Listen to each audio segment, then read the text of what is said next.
Hello and welcome back to the Court Sense podcast. I'm your host Brian McInnes, here for a Sweet 16 weekend edition of the pod. There's been a good amount of madness so far, with notable upsets from Oral Roberts, Oregon State, Syracuse, and Loyola Chicago. However, the season is done for the Hawaii basketball teams, men and women, who could not get past the Big West quarterfinal and semifinal round respectively, falling to UC Riverside and UC Davis, in the case of the Rainbow Wahine, the eventual champion. But for the Rainbow Warriors in particular, it was a difficult ending. A fourth one-and-done showing in 5 years. That March magic of Oranganaut's first season continues to prove elusive, as this time 6th-seeded UH went down 62-52 to a very beatable Riverside team, capping the season at 11-10 overall and 9-9 in the Big West regular season. There's since been 5 players announced their intentions to leave with eligibility still on the table. Justin Webster, Justin Hemsley, James Jean-Marie, Bawali Bales, and local walk-on Cameron Ng. Player retention is a sport-wide issue, especially right now given the convenience of the transfer portal, additional free years of eligibility, and the ability for transfers to play right away with NCAA waivers. But UH has been hit by this particularly hard in recent seasons, and the Bows are staring at another rebuild job going into next year, with 5 scholarships to hand out right now by my count. And that's if Samuto Abea comes back from his opt-out year and no one else leaves unexpectedly. Is this reason for concern? I would say definitely. UH hasn't been able to achieve any type of consistency for several years now, except for the consistency of finishing right at 500 every year. To finish among the UC Irvines and UC Santa Barbaras near the top of the conference, the Rainbows need a talent infusion pretty badly, and they need to figure out a way to keep their team leaders around, because you can't build something stable if your foundation keeps cracking. That takes me to today's guest, former Bows forward Bill Amos, a team captain who played out a 4-year career at UH all the way to completion. And as I say that, it sounds like a totally different time. Dollar Bill, known for his shot blocking and mid-range touch, went on to great success playing in 4 different countries in Europe and has since settled in London. He's a pretty worldly guy, so I was excited to catch up with him on a whole host of things, including his new business for student athletes and underrepresented pros called Off the Court, which he'll go into. It was a fun interview, and he was candid about his time under both Bob Nash and Gib Arnold and how that prepared him for what came next. So, here we go.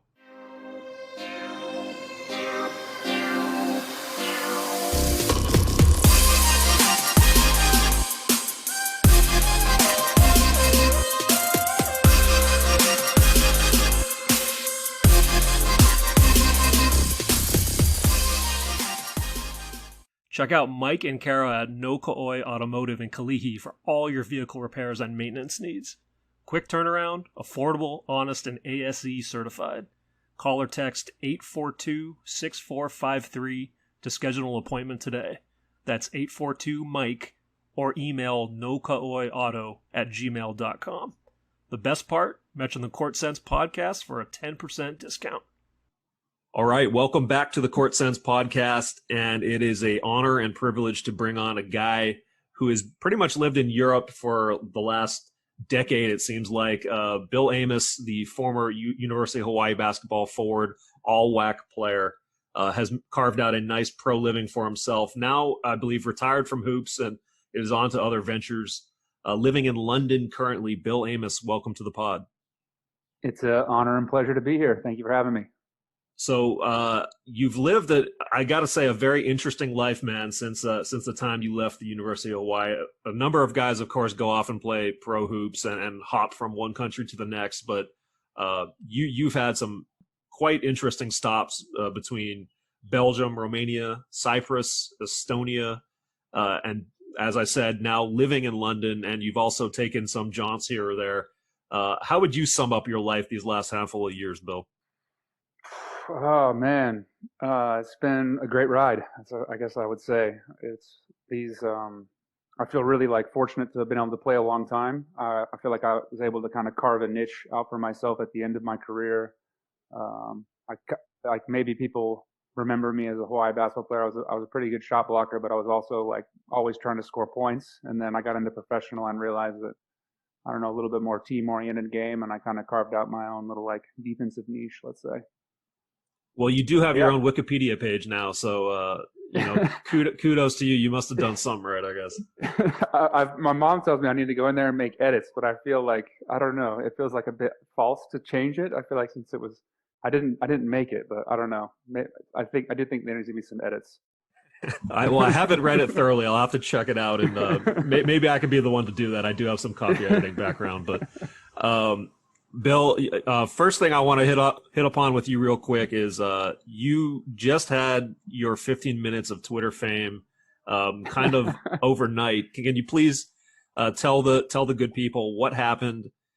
You were on a flight, if I'm not mistaken, and you took a picture and with your own commentary under the picture, and it just absolutely took off. Can you elaborate on that? What I can say is that I'm not built for social media fame. It was not fun. So what happened is I was sitting right behind the exit row in a plane, and this guy kept like trying to take pictures of his feet in the exit row. Like I'm already tall, so I can kind of see what's going on. And I saw him like taking multiple pictures, and then I was like, "What's going on?" So I just snapped a picture of him taking a picture of his feet, and then I realized in his caption it said, "Do I look like I fly economy?" And so but he's sitting in economy, so I posted that like this guy's in economy saying posting this picture lying, and then yeah, and it took off. Like honestly, when I sent that thing, I was expecting like my 10 loyal likes that I get on a normal post to show up, but yeah, once it got up to like 10, like it was up around 1,000, and I was like, this is gonna go off, and then it got up to like 115,000 likes, and then I didn't want that, didn't want that heat on me anymore, so I just deleted it.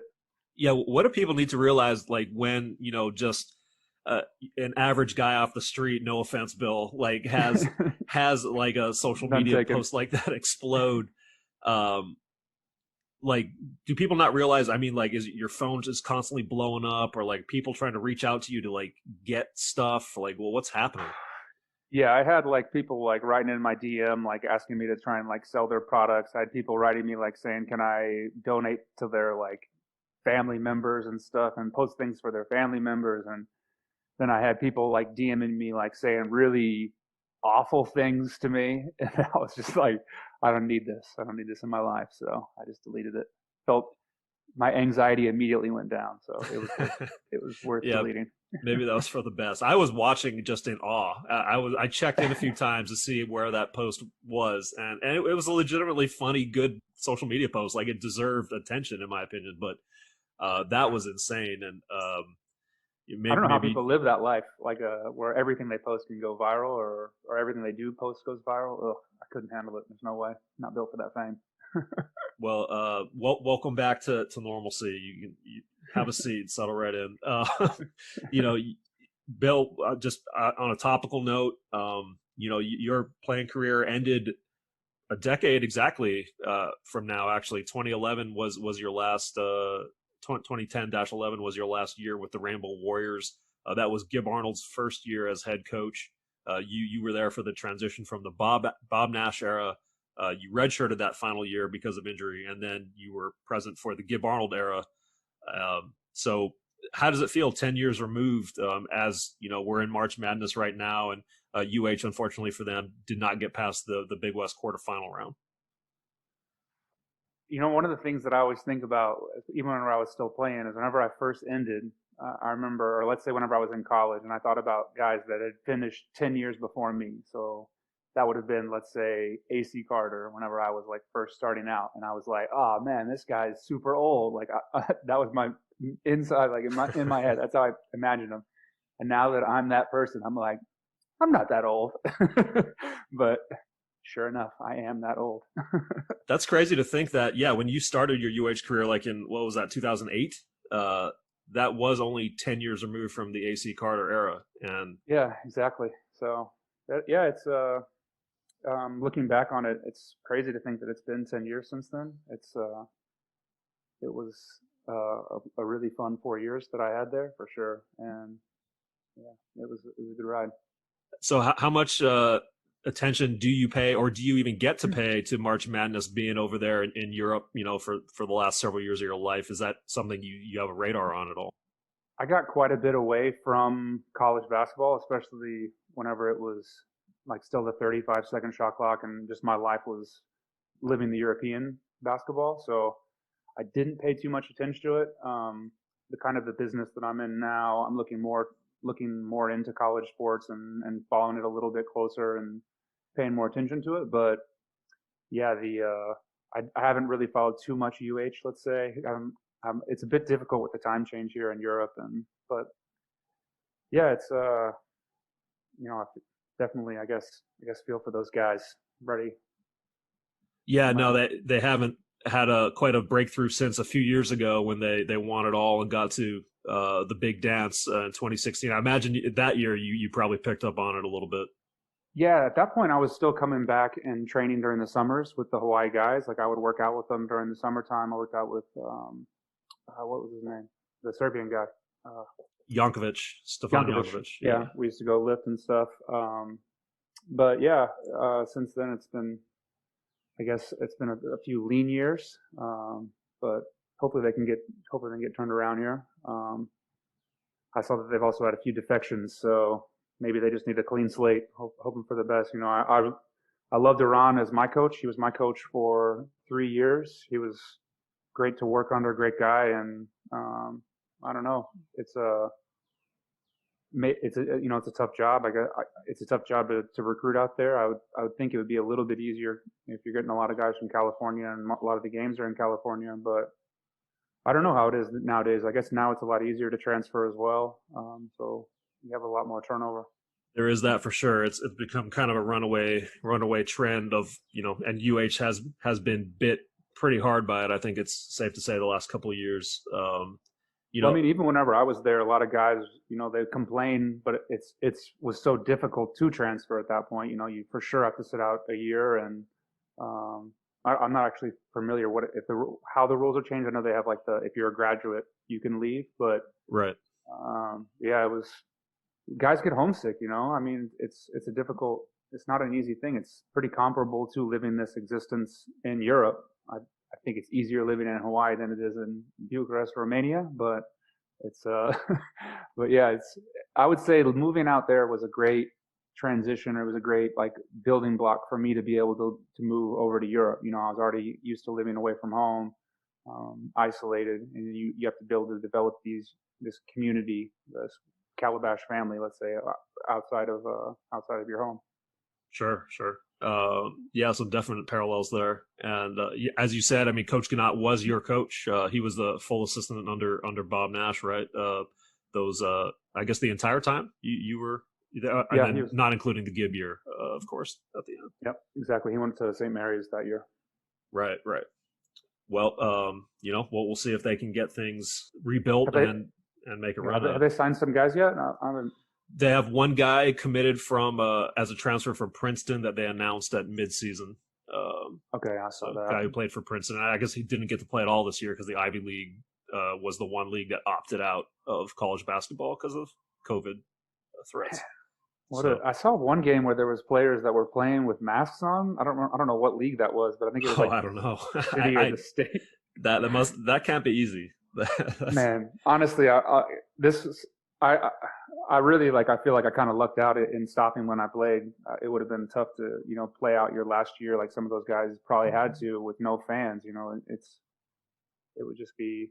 wouldn't be the way to go out. I saw the one guy from Hawaii. He redshirted this year because of COVID, correct? Samutha Avea, he opted out. Yeah, he cited COVID as his reason for opting out, and his future is up in the air as well. We don't know whether we'll see him out here playing again or not, or otherwise. I guess really? Something to be followed up on there for sure. Kind of an open question right now, but well, Bill, I mean, you alluded to your retirement. When officially was that from pro hoops? So I stopped in 2019 was my last year. I played 7 full seasons overseas, and then I went to business school, and that's how I ended up in London. I did my MBA here for a year, and then I finished that in August 2020. Right. Okay. And that was still, I mean, in the thick of the current pandemic we find ourselves in. You did a jaunt over to Turkey, if I'm not mistaken, right? How long was that, and what was that like? I guess technically not part of the EU, neither of which is England anymore. Yeah. So what happened is my student visa ended. Then I went to that ended in September. So I went to Switzerland for a little bit. Then I went to Italy. Then I went to Belgium, back to Belgium where I was living before. Then I came back to London for a little bit, and then I spent 2 months in Turkey, like finalizing my new visa. It just was a really tough situation to get the visa all finalized. I'm doing a startup visa, and it has to get approved by multiple different entities, let's say. And so, yeah, it was just a time-consuming process. But spent some time in Turkey, made some friends out there, and yeah, it was an interesting experience. Like I feel bad because like I guess I was traveling during this time. That's why I didn't really post it on my social media because I didn't want people to think I'm traveling for fun. I was really just there because I had to be. Gotcha. I mean, what was the vibe there? I've only really heard stories about how like Enes Kanter can't go back to his homeland because he had some falling out with the Turkish government, and now they might actually try to capture him if he ever appears at like a neutral country or something like that. It's crazy sounding things. Like, I'm assuming that was not your experience when you were over there. Man, if it was, I definitely wouldn't say it on here on the podcast. I'm not trying to end up like him. Yeah, they're going through some rough times right now. They had even like some political upheaval going on like this week. So it's just like a tough time for a lot of people all over the world. But for me, it was cool. Like there was a lot of cats, a lot of stray dogs, let's say. Made some friends on the street there as well. I had like a little cat that would come by and I would feed. But yeah, it was. Honestly, I don't have anything negative really to say about Turkey. I wish I would be there during a better time, let's say. Gotcha. Well, you are back in London now, and my understanding, Bill, is you are starting up a startup venture of your own related to college athletics or college athletes themselves. Could you elaborate what that's about, and what can people look forward to there? Yes, so we're starting. It's called Off the Court. With this year, the name, image, and likeness rules are going to be changing. I guess moving into next school year.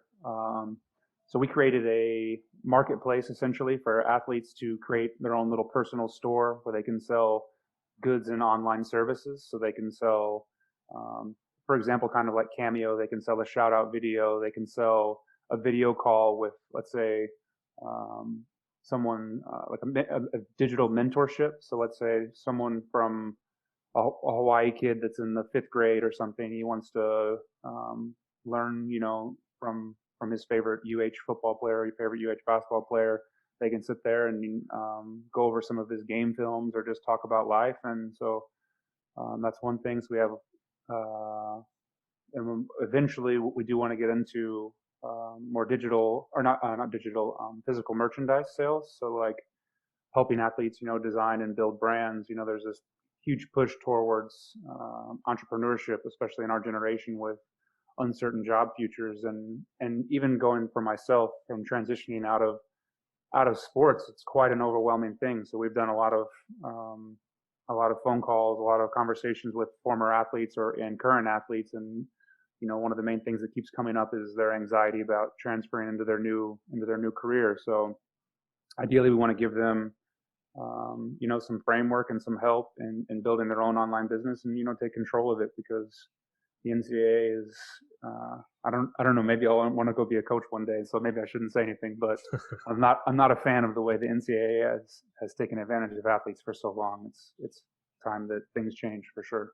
Yeah, I mean, when you heard the kind of the rumblings or the momentum heading the way of this kind of phase of athlete empowerment, or at least getting some ability to represent themselves or make a little money off their likeness. I mean, what's been kind of your reaction over time as that's developed?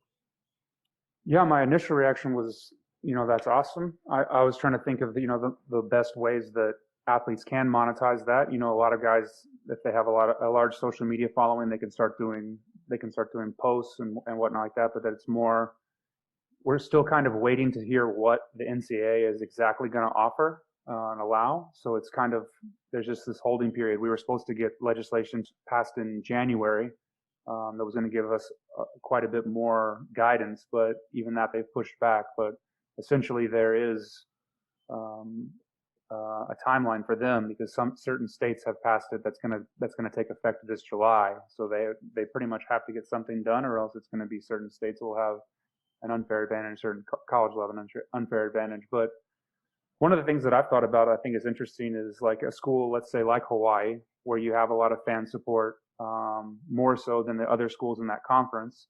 I think that these schools really need to go on the front foot of trying to figure out ways that they can help their student athletes monetize their name, image, and likeness, make them some extra money while they're there, because it's going to give them an advantage in their recruiting.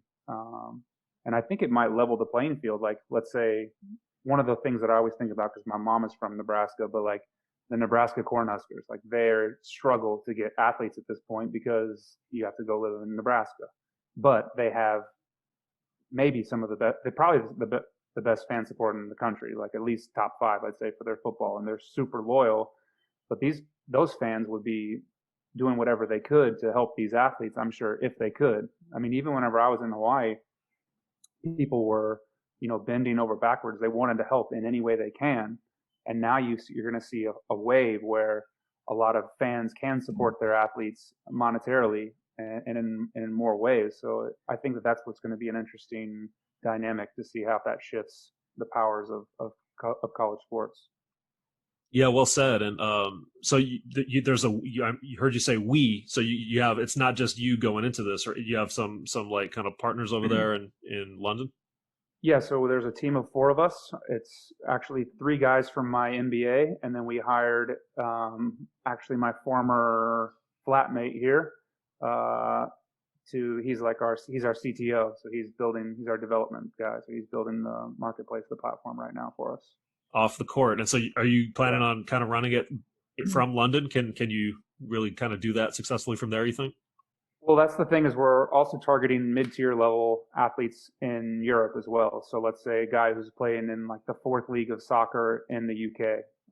So guys like that, because they actually have quite a large following as well. And then we'd also like to help Olympic athletes if we can, because I know that they have more restrictions in and around their time frame. But let's say after the Olympics are over, they have this large following. They have a big boost in their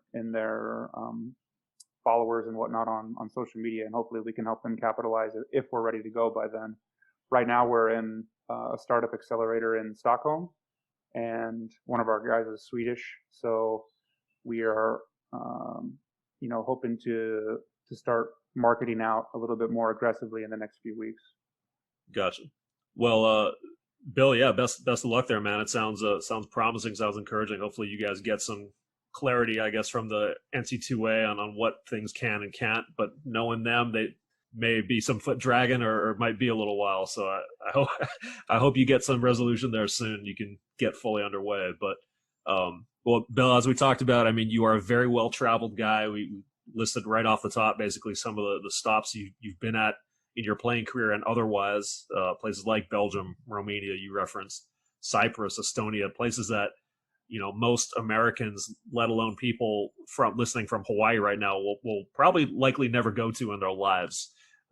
So, what did you kind of glean from your just overarching experience, getting a chance to play in front with people that you had never encountered before, cultures you'd never encountered previously, and their fan bases along the way? For me, I would say the main thing is like the people make the place. Living in Hawaii was amazing, but it was also amazing because I had great friends there. And living in Bucharest, I don't want to say anything negative about Bucharest because it actually is a really underrated city. It's a lot of fun, but I also had a great group of friends there. And I lived in a mid-sized town in Belgium, and that was probably the closest team I ever had. Like, we were hanging out all the time, every single game. We just crack jokes in the locker room. We still talk on our group chat every day, 4 years later. So it's just like I played, I'm not going to say I played a high level of professional sports. So like I played at, let's say, a mid-tier level. And the thing that came out of it for the most for me is the relationships, like the friendships that I still have from it. Nice. So of all the places that you went, what was, I mean, was culture wise, was Romania the one that required the most adjustment or most culture shock, if you will? What was kind of what was it like from that standpoint, or was it one of the other ones? Yeah, I'm I would say a pretty adaptable guy. I don't think I've ever felt culture shock. I don't know. I don't really know what it actually happens, but I would say that like the toughest stop for me was my first one in Estonia. But I think that's just because I was still really immature coming out of college, coming out of Hawaii, and I still like just had too much arrogance about the situation, and I treated it like too much like a prison sentence. So once I played for a few years, I realized I started realizing that this becomes your life over here, and Europe has become my life. But a lot of guys, when they're coming over as rookies, as second years, and they treat it like a prison sentence whenever they're playing overseas. They sit there and they count down the days until it's time for them to go home, and then you're just wasting 8 9 months of your life. So what you need to do is you need to make it your home, get out, meet people, learn the culture, and once you do that, then it really does become home. And that's why I've wanted to. That was one of the main reasons why when I knew I was going to be coming to an end, and I didn't know what I wanted to do, but I knew I wanted to stay in Europe if it was possible, and so that's why I came to school here in London. Gotcha. No, I mean, just from having a world perspective, which I think is a very important thing to have for anybody really. How different of a guy do you think you are after kind of these like experiences you've had from the time, say, like that you left high school in Oklahoma to leaving the University of Hawaii to your first stop along the way? Man, I would say like Hawaii is where I definitely became a man. I think I matured a lot there because I was coming from high school and then junior college. Even junior college was, a huge eye opener for me. I was coming from Oklahoma City and I lived in a town of 3,000 people in Kansas. And so I got to experience that, and I don't know if you watched The Last Chance U, but we were pretty much that type of situation. The coach that was pretty wild, and then guys from, Detroit, Chicago, all over the place. And we're all sitting in our dorms in a tiny town in Kansas. And we got people that are, yeah, a little rough around the edges from small town Kansas. So there was just that was an eye opener, and then moved to Hawaii, and then yeah, coming to Europe, it's been just a crazy journey. I don't know how to describe it. Well, I want to ask you. I've been wanting to ask you a little bit about politics for a while, Bill. I think you are kind of one of the former athletes that I've covered that is not afraid to speak his mind about such things. On you've done the occasional Twitter post, social media post about it, and you've often made reference to the fact that back home in Oklahoma, where your family is, you guys don't sometimes see eye to eye quite on some of those issues. I'm really curious your take on kind of what that dynamic has been like, played out over time, especially given all the attention that has been paid to the last election cycle or two. How are things like that with your when you think about going back home or talking to people back home for you? Well, that's what's been crazy is like essentially this whole like social media radicalizing everybody online has happened essentially whenever after I left America. So I've kind of just always been like an outside observer, but it's been tough to see, everybody just becoming so polarized. Um, yeah, going home, it's man, like I'm trying. This is one thing you mentioned this, but like I've been trying to clean up my social media act. I try not to post as much political stuff. I deleted a lot of my previous posts, but it's still something that is important to me. But so going home, like even riding in my dad's car, he has like one of those QAnon stickers on it, or had one of those things. And I got home and I said, I'm not riding in this car with a QAnon sticker on on the back of it. There's no way. So yeah, there's just like a disconnect there. I think things have changed a lot as far as people, getting information online that they think it. I think it maybe they think that it gives them like some kind of, I don't know, extra knowledge, and they try to use it against other people. But it's just scary to see. It's really scary, even every day, what's how divided America is.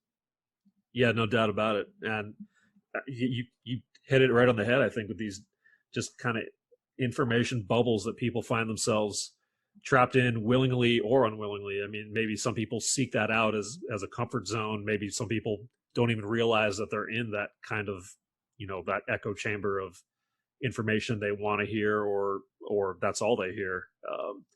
So Yeah, I mean, go ahead. I left. I left the mainland in when I was 19. So even like let's say developing past that, like politically and whatnot, I was in Hawaii for 4 years before I came to Europe. So even thinking about just going back to live on the mainland just really, really doesn't appeal to me. If I were to come back to America, I would want to try and come back to Hawaii for sure, just because I can't see myself in this area where everyone just like silently hates each other. Right. Right, and it's not to say we're immune to that out here, but I do think there's a different tenor to it for sure. It just, yeah, I don't think it has the same vibe to it that you might find back in your hometown or a lot of other places on the mainland for sure. It feels like it's quieted down quite a bit in the last few months though, since I guess the deplatforming of Trump from Twitter. So like it's almost I haven't even thought about politics in a few months. It's been nice. Well, I'm sorry to bring you back to that headspace. One last question I want to ask you on that subject, and we'll move on. Where were you on January 6th when those Capitol riots happened, and like what was your reaction when that happened? Yeah, so I was in Turkey. So there's what would that time change have been at that point? I think it was like a 9 hour time change to there. So it was happening like basically as I was going to sleep. And my sister texted me like, turn on the news. I turned that on and I started texting my mom. I didn't want to step and start texting my dad because I don't even want to know what his opinion was on that situation. But yeah, that was insane. And I think I don't understand how people defend it. People walking through the Capitol with a Confederate flag. What was when you were walking around there in Turkey or whoever you might have interacted with there, do you remember like what kind of their reaction was like in that country to, I'm sure it made like headlines there. I think it made headlines like everywhere, right? Yeah, I guess I didn't really get into it too much with people there. They have a lot of their own political issues. Right. So no, I guess we didn't really talk too much about the riots. I had pretty much just gotten there, so I hadn't really met anybody at that point. Gotcha. Well, Bill, going back to kind of your formative years, you referenced your journey going from high school in Oklahoma to Pratt Community College, right? That was the small town in Kansas you were talking about. What was that like for you, given that you were a late bloomer? I think is safe to say as a basketball player. I don't know if you were kind of fully had reached your height yet, like 6'9", right? And was what you got to be, and you were kind of like a end of the rotation kind of guy, right, in high school. I'm curious your thought on how that evolution from being a guy who ended up playing college ball, having some good success in college, and going on to a pro career, the perspective of being a guy who was, almost right at the fringe of not playing at all, how maybe that's kind of informed your perspective on things over the years. Yeah, it's honestly, it's more just like I can't. It's like a disbelief situation. I can't believe that how my life has shaped from then. If you'd have told me in high school, even like after I finished my senior year, that I would have played professional basketball, I would have thought you're insane. So yeah, it kind of just leaves the option of anything is possible. I'm not going to say if you work hard, but yeah, if anything is possible if you work hard.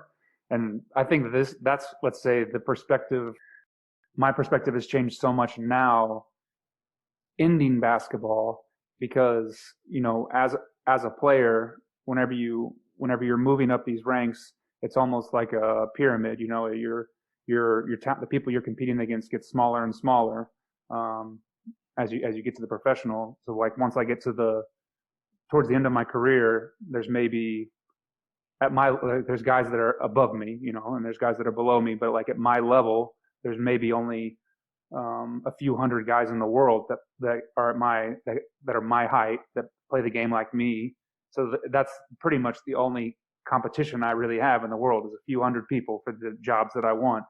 And now that I'm transitioning into the post playing career, and you just see how much talent there is in the world and how smart people are and how hard people work. And it's, I think that a lot of athletes struggle with this transition because it really is a bit overwhelming to see how much talent there is in other aspects of the world now. Yeah, no, well said. What really kind of went into your decision to retire when you did, Bill? Because I think playing age wise, I think you potentially could have kept going just from I'm guessing from like a general athleticism standpoint. I mean, you're still a pretty young guy. I was 31 when I stopped playing, and it kind of goes back to that anxiety that I talked about earlier. It was like I was always thinking like, what am I going to do after? What am I going to do after? What am I going to do after? I don't want to be too old whenever I end. And so it like kind of like fed into my head, and it got me like, I guess thinking always, what am I going to do? And then so yeah, I decided that I wanted to be in control of the situation. I didn't want to be like, forced out of the game.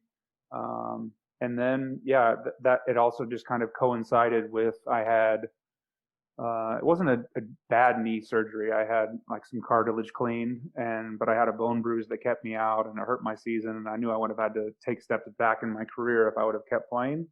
And I was happy that every single year that I played, I felt like I always, like at least my money went up, and I felt like I made an improvement in some way up until that last year where it was a struggle for me. So it was just like, I wanted to take control of how it ended.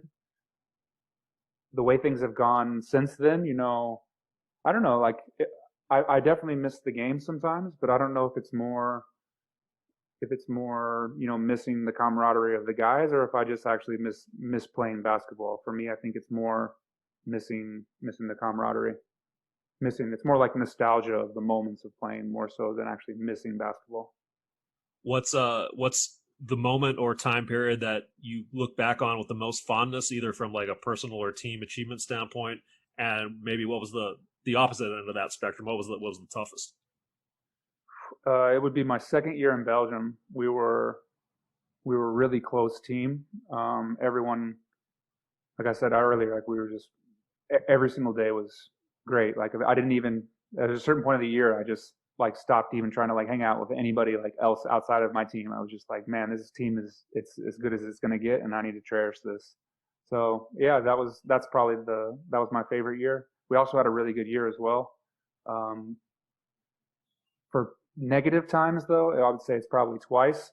My second year in Romania, we played Euro Cup, which is like the second tier or like second highest tier of European basketball.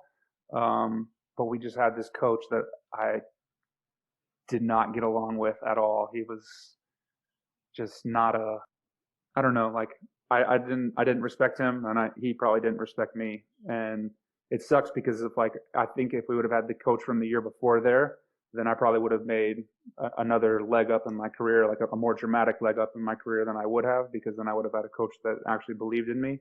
So like I would say that's like I guess the regret I have looking back. Well, how many head coaches did you have throughout your playing career in total, you think? I've got some funny stories about some of these guys, man. That's one thing I think it would be great is if someone had like, someone could compile some of the stories from guys overseas, because it's crazy. But yeah, I think only one year I made it to where we didn't have a coach get fired during the year. No way. Only once that didn't happen?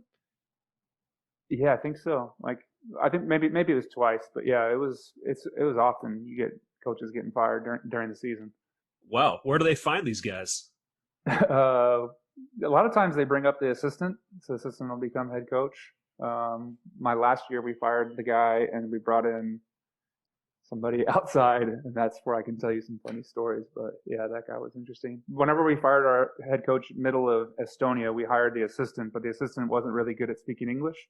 So it turned into like I wasn't really able to communicate with the coach anymore, and so I had like a translator essentially, because we used to do the like briefings in English, and then it switched like maybe in February, and then everything was in Estonian, and I was the only non-Estonian player on the team. So that's another reason. Like I said, I was counting down the days there. So you were the but equivalent. You were the equivalent of the like the ball player, the MLB ball player from Japan who has this designated translator with him at all Yeah. times for interviews. That was you. I always get teased about that because you ever seen the show New Girl? The guy that plays, he plays in Latvia, so that was like that was basically me. But like honestly, it was a great experience, and the guys were good guys, so nothing I can say bad about that place. So is like that kind of constantly changing, coaching circuit? Is it comparable at all to like the NCAA and how sometimes coaches might get fired at one place, they'll just kind of pop up like whack-a-mole at another place like Rick Pitino in like just a few years. Well, that's what I say about like NCAA coaches. They have it so good. Like they get runway to recruit, and then they make way more money than players make than coaches make in Europe as well. I think pretty much at any level. So yeah, they should be very, very fortunate. They should be very grateful for their situation in the NCAA to have so much job security. And even then, people say like they don't have job security, but compared to a professional, you have a lot of job security. Well, Bill, I believe you are the first guy I've had on the pod who's from your particular years at the University of Hawaii, from those late 2000s to early 2010s. 2008 to 2011 was your playing range, I believe. You came in under Bob Nash, and you were there for the transition from Bob Nash to Gib Arnold. Played 1 year for Gib with a redshirt year in between, as I think we mentioned earlier. You preceded a lot of crazy things that happened by a few years.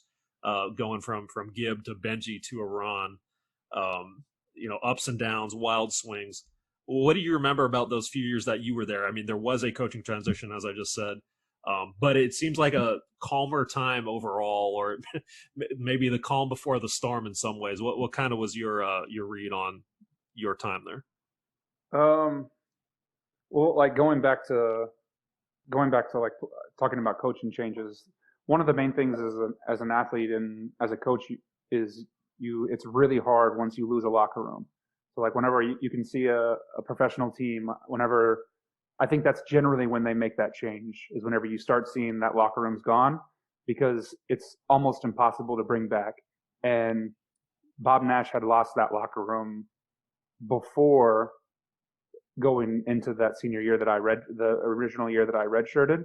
So that's why that year was a catastrophe, because it's just impossible to get back. Like guys would prank during speeches and stuff. So like there's times in college where like changes just need to be made, and it's nothing like against Coach Nash, but you just can't get it back sometimes. Gotcha. And moving forward with Gib, he was just such a different personality when he came in there to Coach Nash, and it was really beneficial for my career, as well as like changing this playing style, because underneath Coach Nash, we were still running the flex offense, which is, I mean, imagine if you saw someone trying to run the flex offense now. It's like unheard of to try and run something like that. You have too much. You're killing creativity in the game, and it's also really easy to guard. So moving forward with Coach Arnold, it just was everything that I needed to push my career into the next level. I don't even know if I would have been able to get a job if I would have played that year underneath Coach Nash. Wow. No, I mean, when you look back on it, I know that it was like a plantar fascia injury or something, right? I remember it happened in the preseason to you. And I was only a couple years on the beat at that point. I had no idea what a plantar fascia was at the time. I'm sure you became familiar with it after that.